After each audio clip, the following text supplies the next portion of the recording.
Magandang araw po sa ating lahat, sa ating mga kababayan from Luzon, Visayas, and Mindanao. Kung kayo ay bago sa ating channel, huwag kalimutan mag-share, like, and subscribe.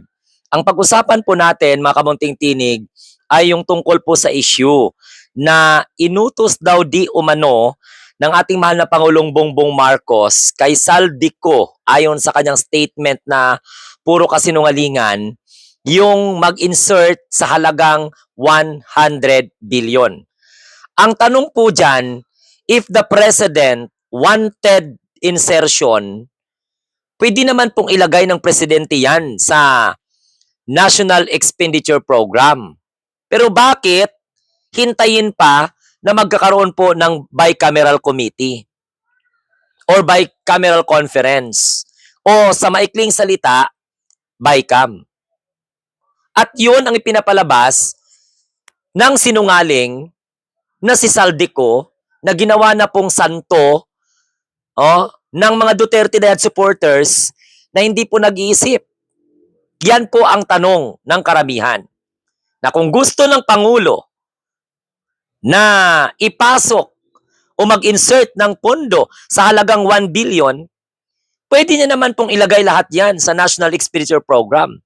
Bahala na po ang Senado at ang Kongreso kung paano po himayin, i-approve o i-deny yung ganyang klaseng mga paratang.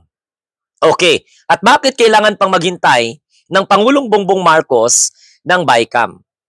So ito po, mga kamunting tinig, ang isa sa pinakamatibay na tinatawag na logical counters na pwede po nating i-debunk sa kasinungalingan ni Saldico. Tandaan po ninyo that the National Expenditure Program nanggaling directly yan from the President. So kung may mga intensyon ang Pangulong Bongbong Marcos na magpasok ng sinasabi ni Saldico na 100 billion pesos na halaga ng proyekto, bakit hindi niya po inilagay yon sa National Expenditure Program? No? Hindi niya ini-attach sa President's Budget message. Hindi siya naglagay ng instruction sa BASPF or budget table. At bakit kailangan hintayin pa ng Pangulo ang BICAM kung saan wala ang Presidente at walang exclusive control or executive control. Hindi po kontrolado ng Pangulong Bongbong Marcos dahil trabaho po yan ng Kongreso. Tama nga naman. Those are what they call strongest logical concern. Na kung ang intensyon ng Pangulong Bongbong Marcos ay magpasok ng bilyong-bilyong piso na proyekto, bakit hindi niya inilagay sa NEP? Bakit niya ini-attach sa President's Budget? Bakit hindi niya in-attach? Bakit hindi niya nalagay sa instruction ng BSF F or budget table? At bakit, again, sa pangalawang pagkakataon, bakit kailangang hintayin ng Pangulo ang BICAM na kung saan ang Bicameral Committee ay wala pong executive control ang Presidente? So, ibig sabihin, ang claim ni Saldico ay illogical. Walang logic. No? Kasi kung gusto ng Pangulo, mas madali pa gawin sa NEP, hindi sa BICAM. Naintindihan po ninyo? Now, bakit po ngayon lamang nagsalita itong si Saldico? Matapos niyang umalis ng bansa, nag-fly away. Matapos siyang imbestigahan. Because Saldico now ngayon ay under-investigated. Bakit? Bakit ngayon lang? Matapos niyang lumipad at nagtago. Matapos siyang imbestigahan. Matapos magsalita ang Pangulo na hindi po maaabutan ng Pasko, may makukulong. Sa kanyang sariling pananaw, in his own timeline, mahina po at walang kredibilidad ang kanyang mga pinagsasabi. Kasi matatandaan po natin na itong si Saldico ay umalis ng bansa July. Anong reason? Medical check-up. So, ilang buwan siya nagstay sa abroad. Then, ngayon lang siya magsasalita. Naiimbestigahan siya sa bilyong-bilyon, no, na mga anomalya. Lumalabas po sa mga investigation ang kanyang pangalan, lalong-lalo na sa investigation na may kinalaman po sa flood control controversy. Okay? And then, may mga upcoming cases na pwede po siyang i-lifestyle check. Bakit ngayon lang? Yun ang tanong. Okay? At kung titingnan po natin ang timeline na kung saan magpapahina po ng kanyang kredibilidad as a whistleblower. 'Di ba? So, kapag ikaw ay isang witness, kung si Saldico, if he is a witness who speaks only after being investigated, implicated, hindi po siya matatawag na whistleblower. No? That is what he called self-preservation. Gusto niya lang malinis ang kanyang pangalan, ang kanyang pagkatao, dahil nadadawit siya sa investigation, okay, at saka mga accusation. At bakit ngayon lang siya nagbigay ng statement na kung saan gumagawa siya ng statement na nasandoon siya sa abroad? He refused na mag-sworn ng kanyang testimony. If he is really handling a receipt, may mga ebidensya siya, may mga resibo siya ng pag-utos sa kanya ng Pangulo, lahat ng mga sinabi niya doon sa video, kung mayroon talaga siyang ebidensya, bakit hindi siya ombudsman nagsampa ng kaso or nagsampa ng affidavit? Andyan naman po ang ating ombudsman. Bakit hindi sa Department of Justice nagsumpa ng kanyang statement? Bakit hindi sa Senate Blue Ribbon Committee or House of Ethics nag-testify? Bakit ginamit ang social media? Bakit ang platform niya ang ginamit niya? Kasi if a real whistleblower goes through legal venue, no? A real whistleblower goes through a legal venue. Katulad ng banggit natin, bakit hindi siya sa ombudsman nagsampa ng affidavit? Bakit hindi siya mag-take ng oath or mag-sworn doon sa Department of Justice? Bakit hindi po siya sa Blue Ribbon Committee pumunta o sa Committee on Ethics or House of Ethics? At bakit po sa social media siya magraran? Which is, that's not a legal venues, yung social media na yan. Kasi sinasabi natin that as a whistleblower goes through legal venue, not Facebook drama, para magkuha ng mga simpatya, okay? Para nang sa ganon ay may maawa sa kanya, no?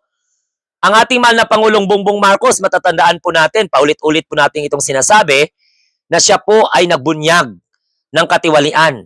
Now, when it comes to budget, paano po mag-insert ang Pangulo?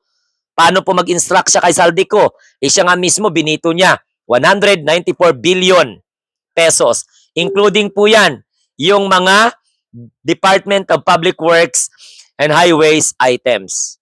So, paano po ma-reconcile ng narrative? How does fits, no, his narratives? So, ito po ay talagang complete, ultimate contradiction. Maraming loopholes, maraming kaduda-duda, very shady, fishy yung mga statement na inilabas po ni Saldico. Kung ang Pangulong Bongbong Marcos was protecting insertion, why would he veto, no, a record-breaking amount gaya na nabanggit po natin? Kung gustong protektahan ng Pangulong Bongbong Marcos ang insertion, bakit na binito? Kasama po dyan yung questionable Department of Public Works and Highways lines.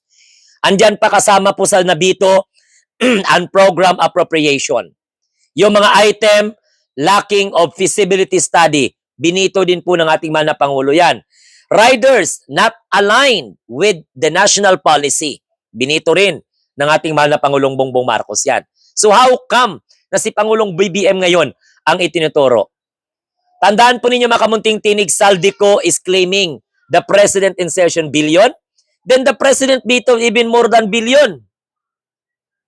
Sabi ni sabi ni Saldico, 100 billion yung gustong i-insert ng Pangulo, ipinapa-insert sa kanya. But whether you like it or not, it's very clear. Andyan po sa balita that President Bongbong Marcos vetoed more than 100 billion, including questionable Department of Public Works and Highways lines. So, wala pong sense. Substantial, uncredible. So, pwede nating questionin ang credibility ni Saldico at ng kanyang testimony na ginawa po sa pamamagitan ng kanyang Facebook drama. Why did they never question the BICAM? No, hindi po kinwestiyon ni Saldico ang BICAM amounts while he was the appropriation chairman. Bakit hindi niya tinanong o bakit hinayaan niya? Kasi as a chairman of Committee on Appropriation, siya po ang may hawak ng pondo. Siya po ang mga nagtatakda ng BICAM position. Si Saldico din po ang nagdi-defend ng budget on the floor. Siya rin po yung may access ng budget, matrices, and at the same time, amendments. Yan ang trabaho mo bilang chairman of Appropriation Committee. Bakit hindi niya to tinanong na nag-inject o mag-insert ang Pangulo ng 100 billion? No? So, pwede niyang alam mo kung bakit? Kung tinanong lang dapat niya, ay naayos niya yung trabaho niya bilang chairman ng appropriation, may possibility na ma-reject sa listahan, o pwede pong erase po yan sa privilege speech, mag-demand po ng verification, yan ang gagawin niya sa chairman, o magpa-file siya ng dissenting BICAM report, tapos i-alert niya yung Commission on Audit, Department of Budget and Management, at yung mga media. Bakit hindi po niya ginawa? He missed that opportunity as a chairman, Committee on Appropriation. Pero wala siyang ginawa. Yung mga nabanggit natin, hindi niya ginawa. Hindi niya ni-reject yung listahan. Hindi siya nag-reach ng privilege speech. Hindi siya nag-demand ng verification. O, hindi siya nag-file ng dissenting BICAM report.